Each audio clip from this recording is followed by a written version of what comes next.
नमस्कार, न्यूज 21 देख रहे हैं आप और मैं हूं आपके साथ अखिल। और आज हम बात करेंगे प्रतापनगर सेक्टर 28 स्थित मुख्यमंत्री जन आवास योजना की आवासीय परियोजना उत्सव अपार्टमेंट में राजस्थान आवासन मंडल द्वारा रेजिडेंट वेलफेयर सोसाइटी के आम चुनाव की घोषणा वहां पर कर दी गई है और उन्हीं के बारे में आज हम बात करेंगे। रविवार 9 फरवरी को उत्सव अपार्टमेंट के सामुदायिक केंद्र में आवंटियों की आम सभा की बैठक नियत की गई है। बता दें कि सोसाइटी के अध्यक्ष पद पर जमीनी स्तर पर सक्रिय कार्यकर्ता मोनिका शर्मा का नाम उभरकर सामने आ रहा है। चुनाव में क्या नतीजा रहेंगे, यह तो 9 फरवरी के दिन ही पता चलेगा। फिलहाल उत्सव अपार्टमेंट संघर्ष समिति के संरक्षक अरुण शर्मा हमारे साथ स्टूडियो में मौजूद हैं। सबसे पहले तो अरुण जी, मैं आपका स्वागत करता हूं।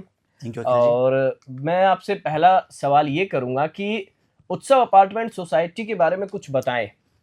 उत्सव अपार्टमेंट सोसाइटी एक ऐसा परिवार, जी। एक ऐसी जगह जहाँ पे सारा परिवार मिलजुल के रहता है। सब एक दूसरे के सहयोगी हैं। जी। सुख में दुख में एक दूसरे के साथ काम करते हैं। बस कुछ समय से कुछ बाहरी तत्वों ने वहाँ पे जो उत्पात मचा रखा है उससे जी। थोड़े दुखी भी हैं। तो उस परिवार को फिर से एकत्र कर कर उस सोसाइटी को बहुत अच्छा बनाने का प्रयास हम लोग जी। करना चाहते हैं। जी। और मैं आपसे ये भी जानना चाहूँगा कि राजस्थान हाउसिंग बोर्ड की जो कार्यप्रणाली है, उस पर आपके क्या विचार हैं? क्योंकि हाउसिंग बोर्ड जो भी बोर्ड होता है या जो भी डिपार्टमेंट होता है, उसकी अपनी अलग-अलग कार्यप्रणालियाँ होती हैं। जी। तो राजस्थान हाउसिंग बोर्ड की कार्यप्रणाली पर आप क्या कुछ कहेंगे? कार्यप्रणाली थोड़ी सुस्त है। जी। ज़्यादा भी नहीं लेकिन सुस्त है। वहाँ पे बार-बार उनको बताया जाता है, फ़ोन करना पड़ता है, बार-बार आग्रह करना पड़ता है, लेकिन वो काम बहुत डिले होता जाता है। धीरे-धीरे काम डिले होते-होते आमजन भी परेशान हो जाते हैं उस चीज़ से। जी।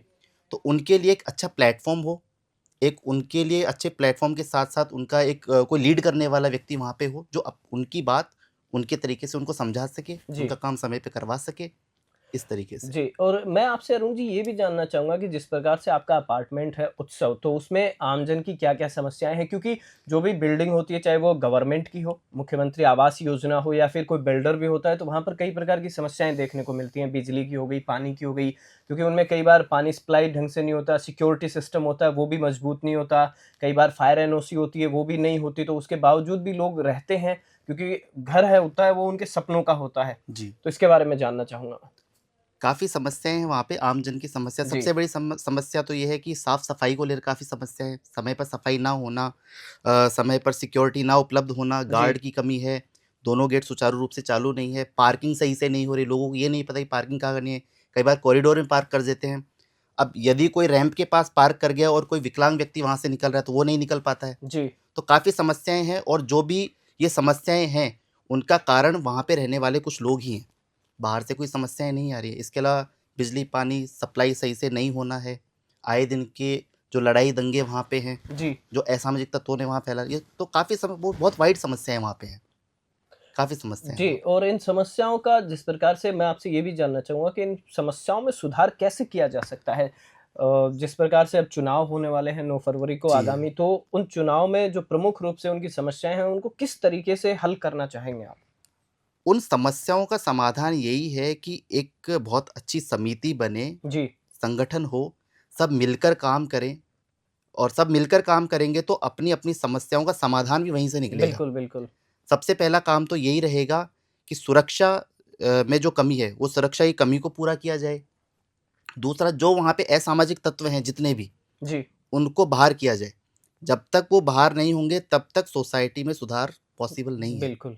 ये कभी और पॉसिबल नहीं होता। जी, मैं आपसे ये भी जानना चाहूँगा कि हमने समस्याओं की बात करी और हाउसिंग बोर्ड के जो फ्लैट्स हैं, उनमें सुविधाएँ जो मिलने वाली हैं, उन पर आपकी क्या कुछ राय है? देखिए कोई भी जो सुविधा होती है वो अपने आप में तब तक पूर्ण नहीं है जब तक हम उस सुविधा को यूटिलाइज़ करके उस सुविधा को अपने अनुसार काम में ना लें। जी। देखिए सुविधाएँ तो कुछ भी हो सकती है, सुविधाएँ तो हाउसिंग बोर्ड देगा कि आपको मकान बना के दे दिया, आपको पानी की सप्लाई दे दी, लेकिन उस सुविधा पे काम करने वाला कौन? जी।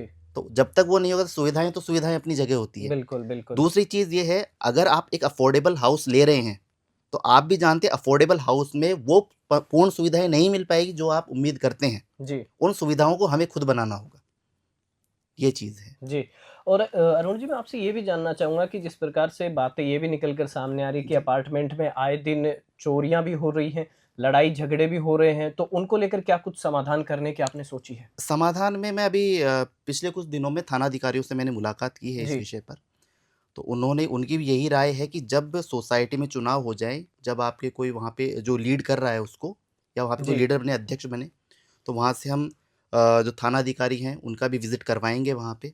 और ऐसे जो मैंने भी आपको पहले बताया, जो असामाजिक तत्व हैं, जब तक वो बाहर नहीं निकलेंगे तब तक। जी इसके अलावा वहाँ पे जो बाकी की सिक्योरिटी संबंधित जो प्रॉब्लम्स हैं, कैमरे हैं, वहाँ पे गार्ड की एक्टिविटी है। जी गार्ड्स का काम ये नहीं कि वहाँ बैठे रहें, उनका राउंड्स करने का काम है। और आपसी जो आस पड़ोस है, मेरे पड़ोसी या किसी के पड़ोस, उनको जागरूक होना ज़रूरी है। बिल्कुल यदि कोई आपको ये पता होना चाहिए कि आपके पड़ोस में कौन रह रहा है। यदि उसके गेट पे कोई दूसरा खड़ा है तो आपको पता होना चाहिए कि आप बिल्कुल क्यों खड़े हैं। ये बात ये जरूरी बहुत भी है। ज़रूरी है, जी क्योंकि आप अपने रिश्तेदार बदल सकते हैं, आप अपने दोस्त बदल सकते हैं, आप अपना पड़ोसी नहीं बदल सकते। जी, बिल्कुल, कौन आ रहा है, कौन जा रहा है, ये सबसे इम्पोर्टेंट होता बहुत है। इंपॉर्टेंट होता जी, है और सर। मैं आपसे आगे ये भी जानना चाहूँगा कि जो सोसाइटी की चुनावी प्रक्रिया है, उस पर आपकी क्या राय है? क्योंकि एक तो होता है निष्पक्ष रूप से चुनाव होना, जी, और उस निष्पक्ष रूप से चुनाव होने में क्या कुछ भूमिका रहेगी? किस प्रकार से चुनावी प्रक्रिया है, वो पूर्ण होगी? पूर्ण की सबसे पहली ज़रूरत है पारदर्शिता। जी, कोई भी चुनाव अगर हम कर रहे हैं, उसमें पारदर्शिता होना बहुत ज़रूरी है। तो मैं पूरी सोसाइटी वासियों से इस चैनल के माध्यम से ये आग्रह करूँगा, आप अपने मत, जो आपका मत अधिकार है, उस अधिकार का प्रयोग आप सोसाइटी के विकास में, जी, सोसाइटी को अच्छा बनाने में करें। इस तरीके से नहीं कि वो मेरा जानकार है इसलिए मैं उसे वोट दूँ, बिल्कुल। उस तरीके से नहीं। चुनावी प्रक्रिया बहुत अच्छी है, पिछली बार भी जो हुई थी, काफ़ी अच्छा सोसाइटी ने और हाउसिंग बोर्ड ने काफ़ी अच्छी हेल्प की। जी, इस बार भी उसी तरीके से होगा।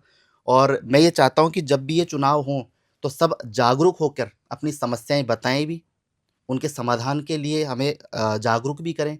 जी, यदि किसी के मन में कोई समाधान अच्छा है, हो सकता है मैं अकेला अच्छा नहीं सोच सकता। बिल्कुल। 10 लोग सोचेंगे और अच्छे समाधान सामने आएँगे।